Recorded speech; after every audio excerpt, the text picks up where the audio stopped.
Dear aspirants, आज जो हम कवर करने वाले हैं एनटीपीसी सीबीटी सेकंड स्टेज का 17 जनवरी 2017 का सेकंड शिफ्ट का पेपर है। उसका पार्ट 2 कवर करने जा रहे हैं, क्योंकि पार्ट 1 हमने पहली वीडियो के अंदर कवर किया था, जिसके अंदर लगभग 40 क्वेश्चनों तक कवर किए थे। उसके बाद के जो क्वेश्चन है उसको हम इस वीडियो में कवर कर रहे हैं। आइए शुरुआत करते हैं।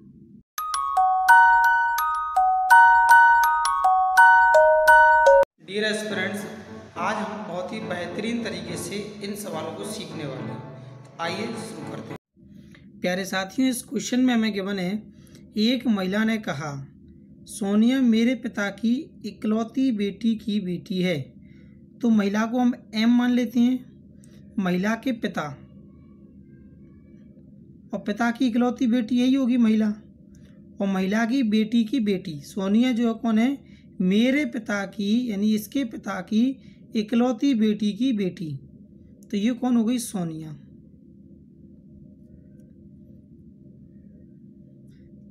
तब आपसे बोला गया तो वह महिला सोनिया से कैसे संबंधित है। मेरे प्यारे साथियों, जहाँ पर से लगा होता है रिलेशन वाले क्वेश्चन में, वहाँ पर आपको स्वयं बैठ जाना, सेल्फ यहाँ आकर बैठ जाना है। और आप देखते हैं यदि आप यहाँ बैठे हैं तो ये आपकी कौन हुई, माँ। तो आंसर आएगा इसका ऑप्शन नंबर बी, यही इसका करेक्ट आंसर है। आइए देखते हैं अब नेक्स्ट क्वेश्चन। क्वेश्चन 42वें वाले में दे रखा है हमें, tan theta is equal to 1/√5 है, तो cosec स्क्वायर थीटा का वैल्यू हमें ज्ञात करना है। तो मेरे प्यारे साथियों, जैसा कि हम जानते हैं कि लाल बटे का हमारा जो टेबल होता है sin cos tan का, उस टेबल का हम हेल्प लेने वाले हैं। मैं टेबल बनाकर कंप्लीट कर लेता हूं, जिससे आपको ये समझ आ जाएगा। तो प्यारे साथियों, जैसा कि हम देख पा रहे हैं, यहाँ पर लिखा होता है हमारा साइन, कॉस और टेन, और ये कॉसेक, सेक और कॉट। तो हम देख पा रहे हैं कि यदि हमें चित्र में दे रखा है क्या, साइन थीटा, क्वेश्चन में टेन थीटा दे रखा है। तो जैसा कि हम जानते हैं कि अगर ये मैंने एक ट्रेंगल बना दिया, तो इस ट्रेंगल में मैं देख पा रहा हूँ कि मुझे लंब का मान, एल मतलब लंब का मान कितना है, 1। तो ये मेरा लंब होगा। आधार का मान कितना, √5। तो मेरे प्यारे साथियों, यदि मैं इसका स्क्वायर करूँ तो मुझे कितना मिलेगा, 5, और इसका स्क्वायर करूँ कितना मिलेगा, 1, और इन दोनों को जोड़ करके इसका अंडर निकाल दूँ, क्या निकलेगा, √6। तो ये मेरे कर्ण का मान निकल कर आ गया। अब मैं देख पा रहा हूँ कि मुझे जो मान ज्ञात करना है किसका, कोसेक का करना है। कोसेक के लिए हम क्या लिखते हैं, कर्ण बटे लंब। तो देख पा रहे हैं कर्ण का मान कितना है, √6, लंब का मान कितना है, 1 का होल स्क्वायर, तो होल स्क्वायर कर दिया। रूट से बाहर निकालेंगे तो ये निकल कर आएगा 6, नीचे 1 आएगा। 1 को लिखना लिखे इससे कोई फर्क नहीं पड़ता। तो इसका आंसर कितना आ गया हमारा, 6, जो कि ऑप्शन नंबर बी पर गिवन है। हमने क्या किया है, इस मान को यहाँ पर पुट किया है। जैसे tan थीटा बराबर हम देख पा रहे थे क्या है, tan थीटा बराबर लंब बटे आधार। इसी प्रकार से हमने यूज किया कोसेक थीटा बराबर क्या है, कर्ण बटे लंब। तो हमने यहाँ पर इन वाली वैल्यू को पुट कर दिया। पाइथागोरस प्रमेय से हमने इस कर्ण को निकाला था कितना, √6। तो मेरे प्यारे साथियों, इस क्वेश्चन को आप बहुत ही अच्छे से समझ पाए होंगे। आइए चलते हैं अब नेक्स्ट क्वेश्चन की ओर। क्वेश्चन 43वें में हम देख पा रहे हैं कि वही वर्ड आगे पीछे रिपीट हुए हैं। तो हम जैसा कि इसको लिख करके नंबरिंग काउंट कर लेते हैं। कैसे कि LOGIC, इसको लिखा गया है IGOCOL, यानी कि अगर मैं इसको नंबरिंग दे दूं 1 2 3 4 5, तो सबसे पहले मैंने क्या लिखा है, 4, फिर 3, फिर 5, फिर 2 और फिर 1। इसी प्रकार से जो हमें वर्ड दे रखा है फ्रूट, तो फ्रूट के लिए हम नंबरिंग स्टार्ट करते हैं, जैसे कि FRUIT। तो इसके लिए सबसे पहले हम इसको 1 2 3 4 5 देंगे। उसके अकॉर्डिंग सबसे पहले मुझे क्या लिखना है, चौथा नंबर। चौथे पर क्या लिखा हुआ है, देखिए लिखा हुआ है चौथे पर क्या लिखा हुआ, I। तो सबसे पहले मेरा I आ गया। उसके बाद मैंने देखा क्या लिखा हुआ, तीसरा वर्ड यानी तीसरे पर क्या लिखा हुआ है, U। अगेन देखा तो 5 पर क्या लिखा हुआ है, T। फिर और आगे चलते हैं तो क्या लिखा हुआ है, 2 पर हमारा है R, और 1 पर लिखा हुआ है F। तो मेरे प्यारे साथियों, जिस प्रकार से हमने इसको इस प्रकार से कोडिंग किया था उसी प्रकार से ये वाली नंबरिंग भी हमने इस प्रकार से कोडिंग कर दी गई है। और जैसे हमने कोडिंग की तो हमें ये ऑप्शन प्राप्त होगा कहाँ पर, फर्स्ट वाला IUTRF, जो कि ऑप्शन नंबर ए हमारा करेक्ट आंसर है। तो मेरे प्यारे साथियों इस क्वेश्चन को आप समझ पाए होंगे। अब देखते हैं हम 44वां प्रश्न। प्यारे साथियों हमें यहाँ पर 2 सीरीज दे रखी हैं और हमें पता करना है क्वेश्चन मार्क के प्लेस पर क्या आएगा। तो सबसे पहले मैं एक सीरीज को देखता हूँ, जैसे कि लिखा हुआ है पहले आगे वाले वर्ड में ADH, आगे क्या आएगा, उसके बाद यदि S दे रखा है तो हम जैसा कि देख पा रहे हैं कि यहाँ सबसे पहले इसमें 3 जोड़ दिया गया। कितना जोड़ दिया गया, 3। ये 1 था, ये 4 बन गया, उसके बाद ये 8 बनेगा, यानी 4 जोड़ दिया जाएगा। उसके बाद हमें यहाँ नंबरिंग पता नहीं है लेकिन अनुमान लगा रहे हैं कि पहले 3 जोड़ा गया फिर 4 जोड़ा गया, तो अब क्या जोड़ना चाहिए, 5, यानी 8 में 5 जोड़ देंगे 13, और 13 में 6 जोड़ देंगे तो क्या मिलेगा, 19। तो इस पैटर्न को हम समझ पाए होंगे कि आगे वाला जो वर्ड है वो क्लियर हो चुका है हमारा। 13वें स्थान पर क्या आता है हमारा, M आता है। तो मेरे प्यारे साथियों पहला और दूसरा ऑप्शन तैयार होता है। इसके बाद हम देख पा रहे हैं इसमें एक सीरीज और चल रहा है जिसमें क्या लिखा हुआ है, C के बाद फिर लिखा हुआ है G, यानी यहाँ से यहाँ तक हम देखते हैं कि तीसरे स्थान से 7वें पर पहुँचने के लिए हमने क्या जोड़ दिया, 4। फिर आगे देखते हैं तो हमें मिला क्या, L, यानी हमने यहाँ जोड़ दिया कितना, 5। तो पैटर्न चल रहा है यहाँ पर +4 +5 और +6, 12 में 6 जोड़ने पर क्या प्राप्त होगा हमें, 18। यानी ऊपर आगे वाले वर्ड्स में हम क्या जोड़ रहे हैं, 3 4 5, नीचे वाले में जोड़ रहे हैं 5 4 5 6। यहाँ मैंने L में 6 जोड़ दिया, मिलेगा कितना, 18। तो प्यारे साथियों आंसर निकल कर आया MR, जो कि ऑप्शन नंबर बी पर गिवन है। यही हमारा करेक्ट आंसर है। समझ पाएंगे इस क्वेश्चन को। आइए देखते हैं अब 45वां प्रश्न। बड़ा ही आसान सा क्वेश्चन है जिसमें गिवन है हमें कि 24 के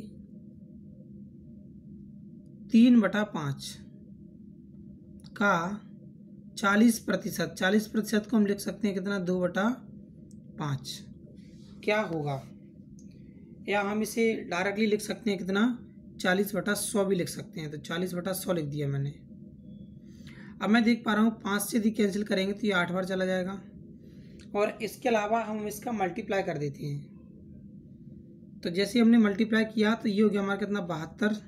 24 का 3 गुना कर दिया 8 से, तो 8 का 2 गुना 16, रिमाइंडर बचा 1, 8 का 7 गुना 56 और 1 57। और हम देख पा रहे हैं 100 से इसमें डिवाइड कर देना है, कितने से, 100 से। तो आंसर आ गया हमारा कितना, 5.76, जो कि ऑप्शन नंबर फर्स्ट पर गिवन है। तो मेरे प्यारे साथियों लगातार ये तीनों प्रश्न भी आपको क्लियर हो चुके होंगे। तो आइए बढ़ते हैं अब अगले प्रश्न की ओर। क्वेश्चन नंबर 47 में हमें गिवन है वह छोटी से छोटी वर्ग संख्या ज्ञात कीजिए जो 4, 9 और 14 से पूर्णतः विभाजित है। तो मेरे प्यारे साथियों सबसे पहले तो हमें वर्ग संख्या ढूंढनी है, यानी जिसका हम स्क्वायर करते हैं तो वो संख्या हमें मिलनी चाहिए। तो सबसे पहले हम इतना जानते हैं कि जब भी हम वर्ग करते हैं तो लास्ट का अंतिम वर्ड ना ही 8 हमें प्राप्त होता है और ना ही 2 प्राप्त होता है। तो ये 2 ऑप्शन हमारे अपने आप ही कट गए, और हम देख पा रहे हैं ये किसी भी संख्या का वर्ग है ही नहीं। तो हमारे पास ऑप्शन क्या बचता है, केवल ऑप्शन नंबर बी हमारा करेक्ट आंसर होता है। एक तरीका तो हमारा ये हुआ करने का। दूसरा तरीका हम कह सकते हैं कि इसको सॉल्व करने के लिए पहले हम 4, 9 और 14 का एलसीएम लेते हैं। एलसीएम लेने पर हमें प्राप्त होगा कितना, 252। और हम देखेंगे कि 252 जो हमें प्राप्त हो रहा है वह पूर्ण वर्ग होना चाहिए। तो पूर्ण वर्ग करने के लिए अपने आप में पूर्ण वर्ग नहीं है, ये केवल इनका एलसीएम है। वर्ग संख्या बनाने के लिए हम इसका डिवाइड करके देखते हैं तो केवल और केवल दूसरी संख्या में पूरी तरह से भाग जाएगा, और यही हमारा करेक्ट आंसर होगा। तो मेरे प्यारे साथियों आप समझ पाए होंगे इस क्वेश्चन को कि हमारा जो करेक्ट आंसर है वह ऑप्शन नंबर बी है। आइए देखते हैं अब 48वां प्रश्न।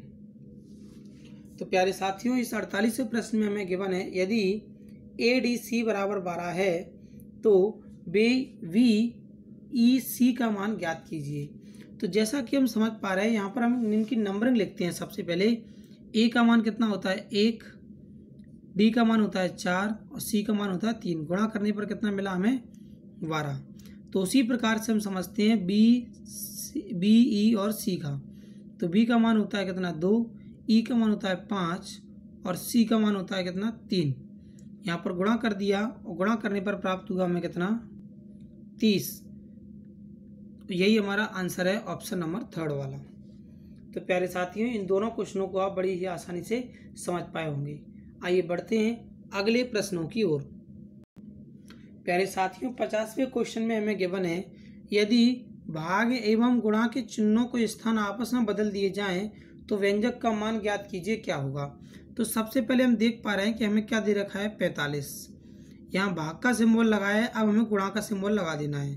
तो इस बात को हम ऐसे लिख सकते हैं कि 4/10 माइनस 21 और 21 के बाद गुणा का सिंबल लगा जिसमें हम भाग का सिंबल लगा देंगे तो 3 कहाँ चला जाएगा डिवाइड में और प्लस 1। तो मेरे प्यारे साथियों, इस बात को हमें सॉल्व कर देना है। तो जैसे ही हम सॉल्व करते हैं तो सबसे पहले देख पा रहे हैं कि ये इसको इससे काट दिया कितने से 5 से, तो ये बचा 2 और ये बचा हमारे पास 9। अब 2 से इसे कैंसिल कर दिया तो ये बचा 2 और 2 का 9 में गुणा किया तो कितना प्राप्त हुआ 18 माइनस इसका इसमें डिवाइड किया तो कितना प्राप्त हुआ 7 और प्लस 1। तो ये 18 और ये कितना हो गया 19। 19 माइनस 7 को हम क्या लिख सकते हैं 12, जो कि हमारे ऑप्शन नंबर फर्स्ट पर ही गिवन है। तो प्यारे साथियों, इस बात को आप बड़ी ही आसानी से समझ पाए होंगे। अब देखते हैं हम 51वां प्रश्न। तो प्यारे साथियों, 51वें प्रश्न में हमें गिवन है कि नीचे एक प्रश्न और 3 कथन फर्स्ट, सेकंड एंड थर्ड दिए गए हैं। आपको यह निर्णय लेना है कि प्रश्न का उत्तर देने के लिए कौन सा या कौन से कथन पर्याप्त हैं। तो पहली प्रश्न हमें कहता है कि पंक्ति में कितने लोग हैं। प्यारे साथियों, ये हमारा डीआई का क्वेश्चन है रीजनिंग के अंदर का। इसके अंदर हमें डाटा को पढ़ करके ये पता करना होता है कि कौन कौन सा डाटा हमारे लिए सफिशिएंट है जिसके आधार पर हम आंसर दे सकते हैं। तो जैसा कि हमने पहली लाइन को पढ़ा कि एक व्यक्ति पंक्ति के आरंभ में तीसरा है। तो मेरे प्यारे साथियों, इस बात से कभी भी क्लियर नहीं होता है कि यदि कोई तीसरे स्थान पर बैठा है तो उस पंक्ति में कितने व्यक्ति होंगे। तो पहला तो हमारा सफिशिएंट है ही नहीं। बात करते हैं दूसरे कथन की, जिस कथन में बोला गया है कि एक व्यक्ति पंक्ति के मध्य में 20वां है। तो प्यारे साथियों, इस बात में अगर एक डाटा और दिया होता साथ में क्या कि दोनों ओर से मध्य में, तब हमारा ये सफिशिएंट था।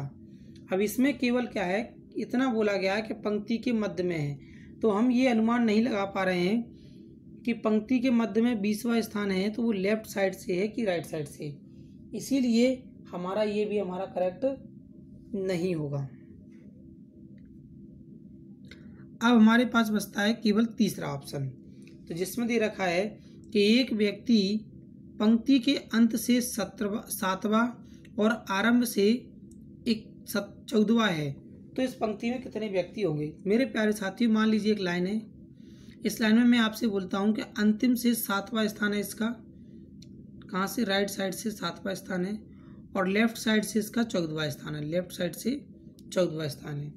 मेरे प्यारे साथियों, अगर किसी एक व्यक्ति की दोनों तरफ से पोजीशन मिल जाती है तो हम बड़ी आसानी से बता सकते हैं कि उस पंक्ति में कितने व्यक्ति बैठे हुए हैं। तो यही इसका करेक्ट आंसर है, यानी कथन तीसरा जो है, केवल इस कथन से हमें इसका आंसर मिल जाएगा, जो कि ऑप्शन नंबर 2 पर गिवन है। यही हमारा करेक्ट आंसर है। तो मेरे प्यारे साथियों, ये आपको बहुत ही अच्छे लेवल की रीजनिंग मानी जाती है जो हमारी डीआई के अंदर आती है। तो समझ पाए होंगे इस क्वेश्चन को भी। आइए चलते हैं अब नेक्स्ट क्वेश्चन की ओर। सेम पैटर्न का क्वेश्चन फिर से आ गया है डीआई का। तो देखते हैं हम इस क्वेश्चन के अंदर क्या गिवन है कि नीचे एक प्रश्न के 3 कथन फर्स्ट, सेकंड, थर्ड दिए गए हैं।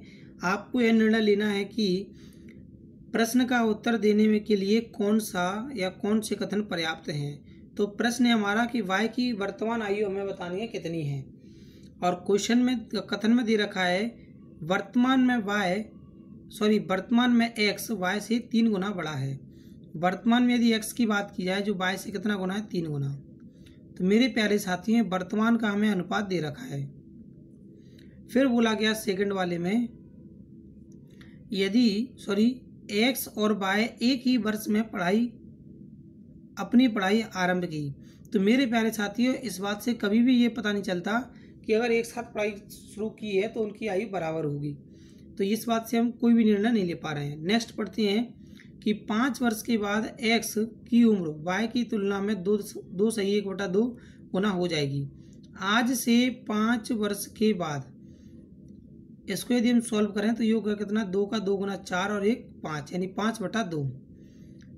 तो आज से 5 वर्ष के बाद एक्स की जो आयु है वो 5/2 हो जाएगा, कितना, किसका, वाई का।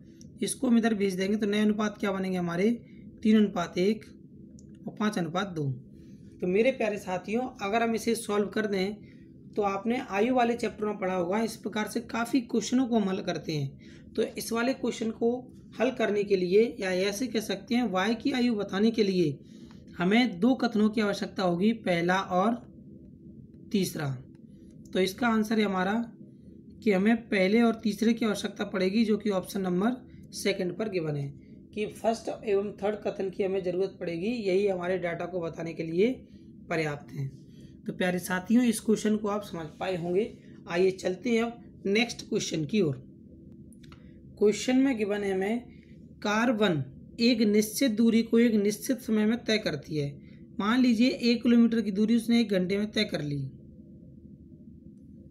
इतना क्लियर है। फिर आगे पढ़ते हैं, कार 2 जो है इसी दूरी की आधी दूरी को तय करने में 2 गुना समय लेती है। प्यारे साथियों, दूरी तो सबसे पहले उसने आधी की है और समय कितना लिया है, 2 गुना, यानी हम कह सकते हैं इसकी तुलना में 2 गुना समय लिया है। तो क्या आएगा, डिस्टेंस अपॉन टाइम। और ये हमारा डिस्टेंस अपॉन टाइम, 1 किलोमीटर 1 घंटे में, आधा किलोमीटर 2 गुने समय में। तो इसको हम जब भेजेंगे तो ये कहाँ चला जाएगा, नीचे। तो हम देख पा रहे हैं क्या आएगा, 1:1/4। 4 को इधर भेज दिया तो आंसर हमारा कितना, 4:1। तो हम समझ पाए होंगे इस क्वेश्चन का जो आंसर निकल कर आया, ऑप्शन नंबर ए हमारा करेक्ट आंसर है। प्यारे साथियों, जो छात्र इस बात को नहीं समझ पाए हैं तो ऐसे समझें कि हमने जो सॉल्व किया अभी, क्या, चाल बराबर दूरी बटे समय। तो ये हमारी दूरी थी, ये हमारा समय था, और चालों का अनुपात हम ज्ञात कर रहे हैं। केवल हमने इसी बात को सॉल्व किया है। तो समझ पाए होंगे। अब आइए देखते हैं 55वां प्रश्न। प्यारे साथियों, 55वें क्वेश्चन में हमें गिवन है, जी और एच एक काम को 30 दिनों में कर सकते हैं। यानी दोनों व्यक्ति मिलकर कार्य करते हैं। कौन कौन, जी प्लस एच। तो कार्य 30 दिनों में कंप्लीट हो जाता है। एच अकेला इसी कार्य को करे तो कार्य 50 दिनों में समाप्त कर सकता है। तब हमें बताना है कि अकेला जी कार्य को कितने दिनों में कर देगा। तो प्यारे साथियों, इन दोनों का एलसीएम लिया गया, जो कितना आ गया, 150। यदि मैं 30 से डिवाइड कर दूं 150 में तो 5 बार जाएगा, 50 से डिवाइड कर दूं 3 बार। यहाँ तक आप बड़ी आसानी से समझ पाएंगे इस क्वेश्चन को। अब हमें ये समझना है, यदि एच नाम का व्यक्ति एक दिन में केवल 3 कार्य कर पाता है, जी और एच मिलकर दोनों एक दिन में 5 कार्य कर पाते हैं, तो यदि हम कह सकते हैं कि जी की कार्य क्षमता एक दिन में 3 कार्य करने की है, एच की कार्य क्षमता एक दिन में 3 कार्य करने की है, तो जो जी नाम का व्यक्ति है एक दिन में ज़्यादा से ज़्यादा 2 ही कार्य कर सकता है। और हम ये चाहते हैं कि जी अकेला पूरा कार्य करे। तो भाई टोटल कार्य कितना हमारे पास, 150 डिवाइड कर दिया 2 से, आंसर निकल कर आया कितना, 75, जो कि ऑप्शन नंबर 3 पर गिवन है। तो मेरे प्यारे साथियों, इस बड़े ही आसान प्रश्न को भी आप आसानी से समझ पाए होंगे। आइए बढ़ते हैं अगले प्रश्नों की ओर। तो प्यारे साथियों, 58वें क्वेश्चन में हमें गिवन है कि x का मान हमें ज्ञात करना है, क्या है। तो सबसे पहले हम देख पा रहे हैं कि x/3/7, तो ये 7 कहाँ चला जाएगा, ऊपर चला जाएगा, क्योंकि इसके भी बटे में तो ऊपर चला जाएगा। इसी प्रकार से हम देख पा रहे हैं क्या लिखा हुआ, 7/9, फिर लिखा जाएगा क्या, 5/9। तो मेरे प्यारे साथियों, ये 9 से 9 कैंसिल हो गया हमारा, तो ये बचेगा केवल कितना, 7/5, और 7 से हमने 7 को कैंसिल कर दिया। तो ओवरऑल हम देख पा रहे हैं कि ये वाला 3 जो है ऊपर चला जाएगा और ये जो 5 है ये नीचे रह जाएगा। तो हमारा जो आंसर प्राप्त हुआ वो क्या प्राप्त हुआ, 3/5, जो कि ऑप्शन नंबर फर्स्ट पर गिवन है। अगर आपको ये वाली बात समझ नहीं आई है तो मैं इस बात को ऐसे भी लिख सकते हैं, हम दूसरे तरीके से बता देता हूँ कि 7x/3 ये तो क्लियर होगा, क्योंकि यहाँ जो नीचे 7 आने वाला है वो कहाँ चला गया, ऊपर बराबर, ये 7/9 और फिर इसके डिवाइड में क्या है 5/9। हम इसको गुणा में लिख देते हैं, कैसे, 9/5। इन सिंबलों को पलट करके हम गुणा में लिख सकते हैं। 9 से 9 कैंसिल हो गया, ये 7 से 7 कैंसिल हो गया। तो प्यारे साथियों इस 3 को हमने ऊपर भेज दिया, तो आंसर क्या है, x बराबर 3/5। अब आपको ये बात बहुत अच्छे से समझ आ गई होगी। आइए देखते हैं अब 59वां क्वेश्चन, जिसमें एक सीरीज हमें दे रखा है। प्यारे साथियों इस सीरीज के अंदर हम देख पा रहे हैं कि 1, 6, 11 यानी +5 का पैटर्न चल रहा है। सभी संख्याओं में +5 को जोड़ दिया गया, जितने भी अल्फाबेट्स दे रखे हैं उन सभी में। तो यहाँ पर हम देख पा रहे हैं के यानी 11वां, 11 में 5 जोड़ने पर 16 प्राप्त होगा। और 16 हम देख पा रहे हैं कि एक तो तीसरे ऑप्शन में है और पहले में है, यानी 2 ऑप्शन हमारे खत्म होते हैं।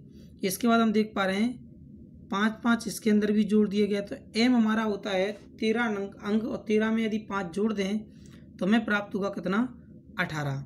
तो इस बात से क्लियर हो चुका है कि हमारा जो आंसर होगा करेक्ट वह ऑप्शन नंबर सी होगा। थर्ड वाला ऑप्शन हमारा करेक्ट आंसर होगा। अब हमें आगे सॉल्व करने की ज़रूरत नहीं है, इतने से ये क्लियर हो जाता है। तो प्यारे साथियों बढ़ते हैं अब अगले प्रश्न की ओर। 60वें प्रश्न में हमें गिवन है कि इन संख्याओं को अवरोही क्रम में व्यवस्थित करें। संख्याएं हमें दे रखी हैं कितना, 3√5, 2√8, 4√6। तो मेरे प्यारे साथियों सबसे पहले मैं इन संख्याओं को पूरी तरह से अंडर के अंदर ले जाता हूँ। जैसे कि हम जानते हैं कि यदि हमें दे रखा है कितना, 3√5, तो इस बात को हम क्या लिख सकते हैं, √9 गुणा 5, क्योंकि इस 9 के हमने टुकड़े किए, फैक्टर किए थे और जोड़ा बनाने के बाद 3 को बाहर निकाला था। तो इसी प्रकार से जब इसको अंदर ले जाएंगे तो इसका स्क्वायर हो जाएगा, कितना होगा, 9, और 9 का 5 गुना कितना होगा, 45। तो मेरे प्यारे साथियों इस बात को मैं क्या लिख सकता हूँ, सबसे पहले √45, 2√8 यानी 2 का 2 गुना 4 और 4 का 8 गुना किया गया तो कितना हो गया, अंडर रूट के अंदर 32। और फाइनली देखते हैं हम ये कितना है, 4, और 4 को यदि अंदर भेजा जाए तो 16, और 16 का 6 गुना यदि कर दिया जाए तो अंडर रूट का कितना आ जाएगा, 96। तो मेरे प्यारे साथियों अब रोही क्रम में लिखना है, यानी सबसे पहले जो लिखा जाएगा सबसे बड़ा। तो सबसे बड़ा क्या है, √6 √96, ये किसका मान है, 4√6 का। तो हम देख पा रहे हैं 4√6 दो ऑप्शनों में सबसे पहले है, एक तो पहले वाले में और एक लास्ट वाले में। यानी हम देख पा रहे हैं कि इसके लिए जो यूज़ किया गया 4√6। इससे छोटी संख्या देखते हैं अब, इससे छोटी संख्या 45 किसके लिए यूज़ की गई है, 3√5 के लिए। तो हम देख पा रहे हैं 3√5 किसके लिए यूज़ की गई, 45 के लिए। तो हम समझ पाए कि ये वाला ऑप्शन हमारा क्या हो गया, गलत। तो हमारा सही ऑप्शन क्या होगा, ऑप्शन नंबर डी। इसके लिए हमने यूज़ किया कितना, 3√5, और जो संख्या बच गई वह है क्या, हमारी 2√8। तो मेरे प्यारे साथियों आप इस बात को बहुत ही अच्छे से समझ पाए होंगे कि ये हमने अवरोही क्रम में लगा दिया है। यदि मान लीजिए आपको कभी डाउट हो जाता है कि अवरोही और आरोही, तो आप इस क्वेश्चन को इंग्लिश में भी पढ़ सकते हो, इंग्लिश में रहता है। इसके अलावा मैं आपको एक बात और बता दूं कि देखिए, यदि बड़ा आ होता है यानी बढ़ता क्रम, और छोटा आ होता है यानी कि घटता क्रम। अब आपको इससे भी क्लियर हो जाएगा। तो प्यारे साथियों इन बातों को आप बहुत ही अच्छे से समझ पाए होंगे। आइए चलते हैं अब अगले प्रश्न की ओर। प्यारे साथियों 60वें क्वेश्चन में हमें गिवन है, यदि गणितीय संघ कारकों माइनस, प्लस, मल्टीप्लाई और डिवाइड को क्रम से ABCD के द्वारा निरूपित किया गया है तो 9B, 20C, 12D, 6A, 8 का मान ज्ञात कीजिए, कितना प्राप्त होगा। तो सबसे पहले जैसा कि हम देख पा रहे हैं कि 9 लिखा हुआ है, और 9 के बाद हमें जो सिंबल दे रखा है वह V दे रखा है। V किसके लिए यूज़ किया गया, प्लस के लिए, क्योंकि A के लिए जो है वो माइनस, V के लिए प्लस, C के लिए मल्टीप्लाई और D के लिए डिवाइड का सिंबल यूज़ किया गया है। तो हमने B के लिए सबसे पहले यूज़ किया क्या, प्लस, और उसके बाद लिखा कितना, 20। सी जो है मल्टीप्लाई के लिए यूज़ किया तो मल्टीप्लाई 12, फिर डी है डिवाइड के लिए तो डिवाइड 6, ए माइनस के लिए तो -8। मेरे प्यारे साथियों ये इतना लिख दिया है। अब बोर्ड मास के अकॉर्डिंग हम इसे सॉल्व कर देंगे। जब हम 6 से इसमें डिवाइड करेंगे तो ये प्राप्त होगा कितना, 2 का यदि 20 में गुणा कर दिया तो ये प्राप्त होगा हमें 40। 9 + 40 - 8। इसे सॉल्व कर देते हैं तो इन दोनों को जोड़ दिया, ये कितना हुआ, 49 - 8, फाइनली 41, जो कि ऑप्शन नंबर फर्स्ट पर गिवन है। तो मेरे प्यारे साथियों इस बात को आप बहुत ही अच्छे से समझ पाए होंगे कि ये जो क्वेश्चन है केवल हमें मान सब्स्टिट्यूट करना था इसके अंदर प्लस माइनस का। अब देख पा रहे हैं इसके बाद हमें 63वां क्वेश्चन दे रहा है जिसमें दे रखा है सदृश को पूरा करें, यानी बी का मान यदि 8 दे रहा है तो सी का मान क्या होगा। जैसा कि हम जानते हैं वी जो होता है वो दूसरे स्थान पर आता है, और इसका यदि मैं घन कर दूं, क्या कर दूं, घन, यानी पावर 3 लगा दूं तो कितना मिलेगा, 8।